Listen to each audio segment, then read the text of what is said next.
Chapter 39. And Jacob dwelt in the land of his father's sojournings in the land of Canaan. These are the generations of Jacob. And Joseph was 17 years old when they took him down into the land of Egypt, and Potiphar, a eunuch of Pharaoh, the chief cook, bought him. And he set Joseph over all his house. And the blessing of the Lord came upon the house of the Egyptian on account of Joseph, and the Lord prospered him in all that he did. And the Egyptian committed everything into the hands of Joseph, for he saw that the Lord was with him, and that the Lord prospered him in all that he did.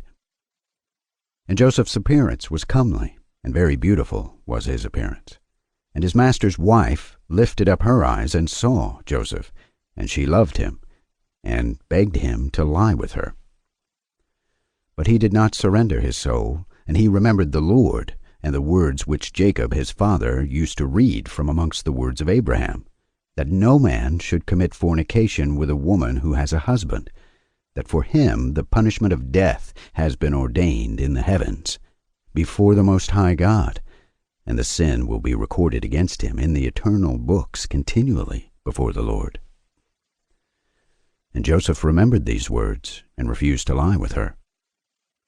And she begged him for a year, but he refused, and would not listen. But she embraced him, and held him fast in the house, in order to force him to lie with her, and closed the doors of the house, and held him fast. But he left his garment in her hands, and broke through the door, and fled without. And the woman saw that he would not lie with her, and she calumniated him in the presence of his lord, saying, "Your Hebrew servant whom you love sought to force me, so that he might lie with me. And it came to pass, when I lifted up my voice, that he fled, and left his garment in my hands when I held him. And he broke through the door." And the Egyptian saw the garment of Joseph, and the broken door, and he heard the words of his wife, and cast Joseph into prison, into the place where the prisoners were kept whom the king imprisoned. And he was there in prison, and the Lord gave Joseph favor in the sight of the chief of the prison guards, and compassion before him. For he saw that the Lord was with him, and that the Lord made all that he did to prosper.